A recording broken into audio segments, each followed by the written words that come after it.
Stephen A. Smith was on the Full Send podcast, and he talked a lot about politics and was much more brutal with Democrats than I would have anticipated. Stephen A. gave his reason for why he thinks Trump beat Kamala Harris, and I think he's spot on. Take a look. What do you think the left's going to have to do? We've been talking about this. What do you think the left's going to have to do to kind of rebuild and change things up with their messaging? They need to grow up. 4 years. They need to grow up and get with the program and understand that as times and things may have changed, things remain the same. James Carville, a Democratic strategist, is the economy stupid? He was famous for that quote. When you think about the economy, when you think about borders, when you think about security and safety in the streets of America, that's what people care about.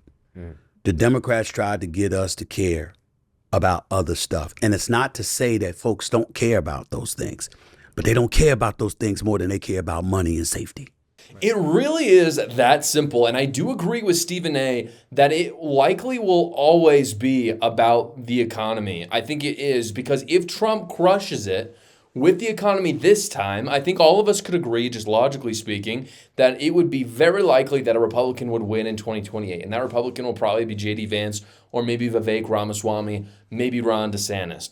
However, at the same time, the fundamental reason why Trump lost in 2020 was because of the perception of the economy, largely due to COVID in 2020. And I just think it's that simple. And hindsight is 2020. So when we were looking into this election, we were thinking, well, there are all these reasons why Trump could win. There were some reasons why Kamala Harris could win. I always thought Trump would win. But a lot of people just said, you know what? It could just be as simple as, do you like Donald Trump's presidency more or Biden's? And it turns out, I think it was that simple. And I think what Stephen A. Smith is saying here is that a lot of it comes down to, are you safe and do you have money? And I don't think, he maybe was it didn't show it in that video, but in part of the other podcast, he was framing it seemed more as kind of a bad thing, like a selfish thing. I don't think it is at all. I don't think it's, and maybe I misread it, but I don't think it's selfish at all to want the most for you and your family and to get the most out of the economy that you can, especially when it comes to presidencies that are actively trying to stifle you, like Joe Biden with his inflationary spiral. But in any case, I think this points to Donald Trump's biggest strength, which is the economy. Because even if you look at the policy that is seemingly unrelated to the economy for Donald Trump, he always makes it about the economy. I would argue, I'll talk about these three things. I would argue that his three other things other than the economy also just have ties into the economy. And I think his greatest strength was actually showing the American people how they tied into the economy. Immigration, for instance, that's his biggest one.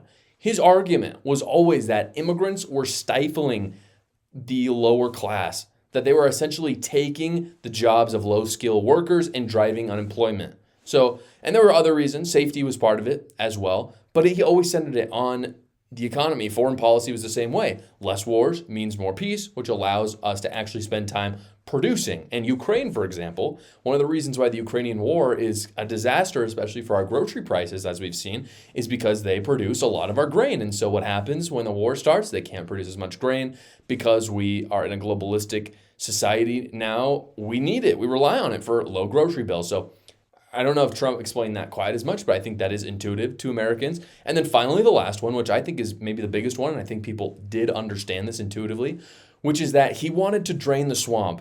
And the reason why that's such a big deal, and I think people are catching on to this, is every time the government spends money, it is a tax on the American people, whether they have the tax money or the tax income or not. So if they're doing it within their budget, within the taxes, they already taxed you. If they're doing it outside of it, it creates inflation, which is a tax on you already.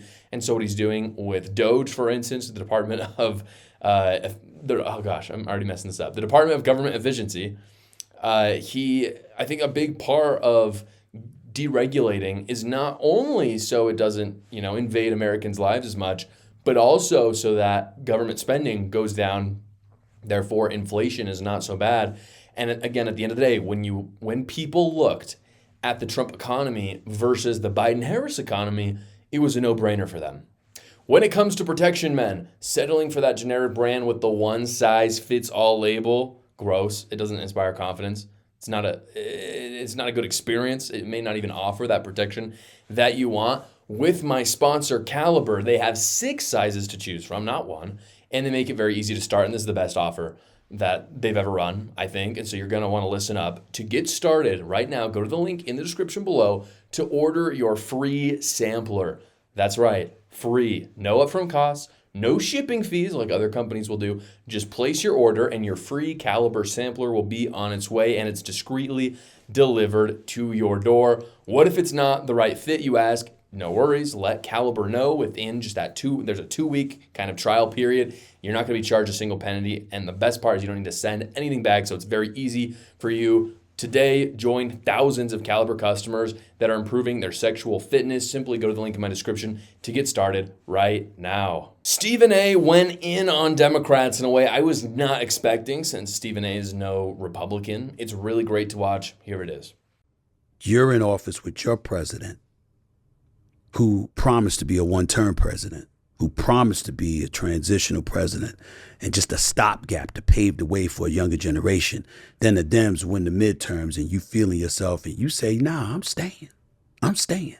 Even though I'm going to be 82 if I win the election and I got to give 4 years after the age of 82. You said that. And then after you did that, then you turned around and what do? They grease the skids for you so there's no primary that you have to go through where you have to face any competition.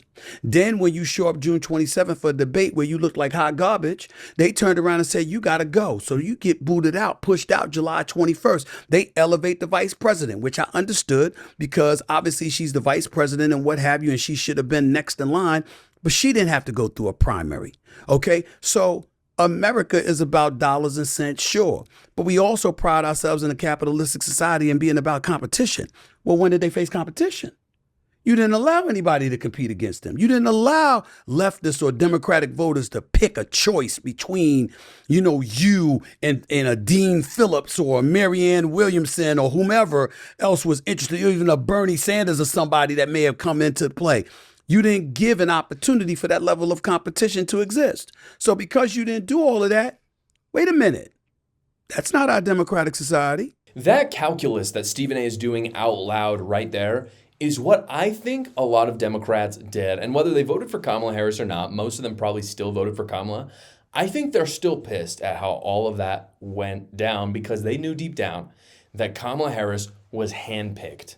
She was not elected, she was handpicked. And I'm not just talking, by the way, about the nominee this year. I'm talking about in 2020 as VP. Both times she was handpicked. And you have to ask yourself, and again, I think the Democrat primary voters have done this calculus as well. Maybe not all of them, but a lot of them have. Why was she handpicked? Because she is the one who will go with what the elites are telling her. She has no mind of her own, and anyone who watched her campaign saw that as clear as day. And so in other words, she totally won the primary of the Democrat elites, just not the American people. Thank you so much for watching, guys. If you haven't already, go down below, like the video, subscribe to my channel, and watch another video.